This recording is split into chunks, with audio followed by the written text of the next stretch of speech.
माननीय या सभागृहाचे नेते मुख्यमंत्री महोदय यांनी शक्ती कायदा जो पूर्वी सभागृहामध्ये मंजूर झाला होता आणि तो मंजुरी करता राष्ट्रपती महोदयांच्याकडे गेला होता, त्याच्यामध्ये नवीन जी केंद्र सरकारनं आता सुधारणा केलेली आहे त्याच्यामधली कोणकोणती कलमं आली आहेत आणि ती कलमं पुन्हा या कायद्यामध्ये येणं अपेक्षित आहे नाही, किंवा ज्याच्यामध्ये काही दोन अधिकची कलमं ॲड करावी की जे स्टेट कलमं आहेत म्हणून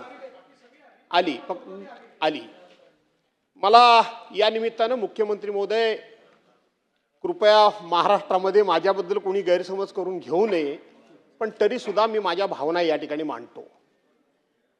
महिलांचं संरक्षण झालं पाहिजे, त्यांचं सेक्शुअल हॅरेसमेंट होता कामा नये, त्यांना सर्वार्थानं संरक्षण मिळालं पाहिजे, त्यांचं हक्काचं रक्षण झालं पाहिजे, त्यांच्या सगळ्याचं कायद्याचं रक्षण किंवा एकंदरीत त्यांच्याबद्दलचा जो काही पिढ्यानपिढ्या पुरुषप्रधान संस्कृतीनं जो काही महिलांच्यावर अन्याय केला, अत्याचार केला, त्यातून या महिलांची सुटका झाली पाहिजे असे वेगवेगळे कायदे अनेक वेळा करण्यात आले. आपल्या देशामध्ये, आपल्या राज्यामध्ये अनेक समाज सुधारक आहेत.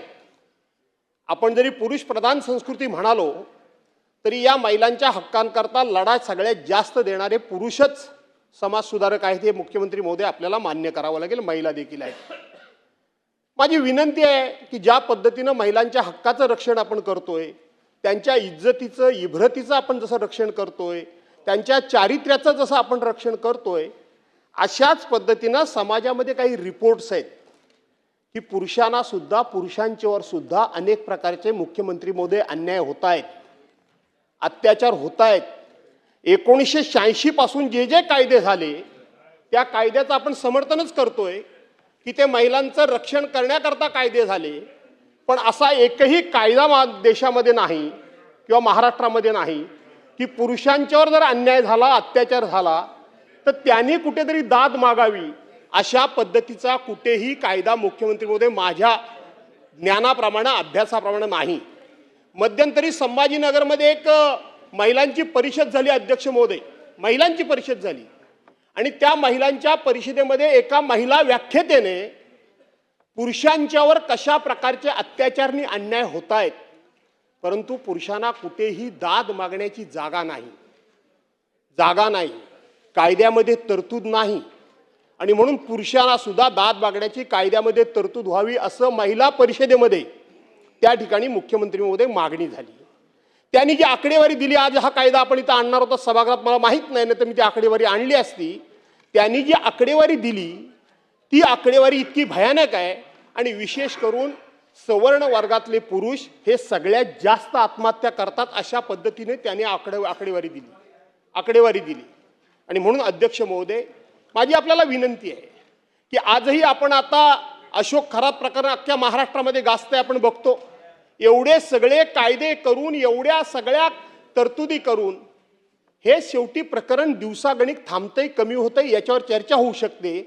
कारण यातून ऋषीमुनींची सुटका झाली नाही, साधू संतांची सुटका झाली नाही, राजा राजवाड्यांची सुटका झाली नाही.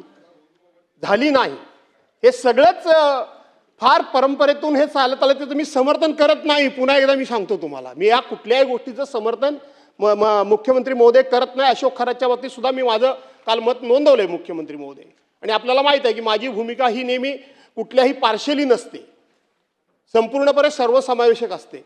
आणि म्हणून आपण असा देखील विचार करावा की पुरुषांना सुद्धा न्याय मागण्याची व्यवस्था व्हावी. कुठलाही कायदा ज्या वेळेला एकांगी होतो त्यावेळेला त्या कायद्याचा अपेक्षित रिझल्ट मिळत नाही, टाळी ही एका हाताने कधीच वाजत नाही. आणि जर हे सुखासुखी संसार चालायला पाहिजे असतील मुख्यमंत्री महोदय, तर शेवटी अशा पद्धतीचे कायदे करून कुठलाही संसार सुखाचा चालेल असं मला वाटत नाही.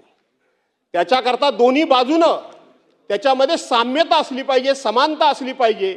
महिलांचे हक्क, महिलांचं रक्षण केलंच पाहिजे, पण अन्याय होत असेल तर तिथं पुरुषांना सुद्धा दाद मागण्याची व्यवस्था करण्याची जबाबदारी तुमची, आमची आहे मुख्यमंत्री महोदय.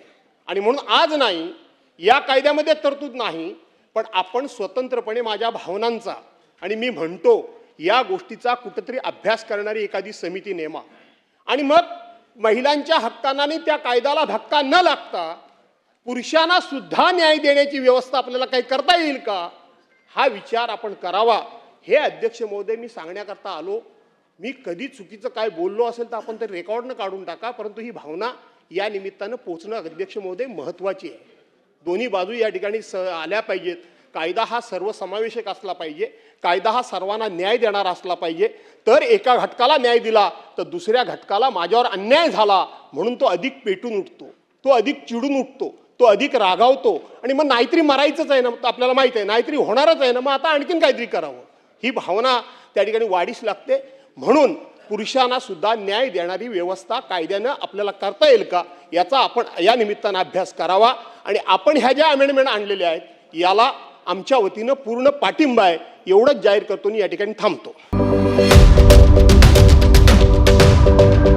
यूट्यूबवर सुद्धा रायगड टाइम्स सर्च करा आणि पहा रायगडच्या कानाकोपऱ्यातील प्रत्येक बित्तम बातमी.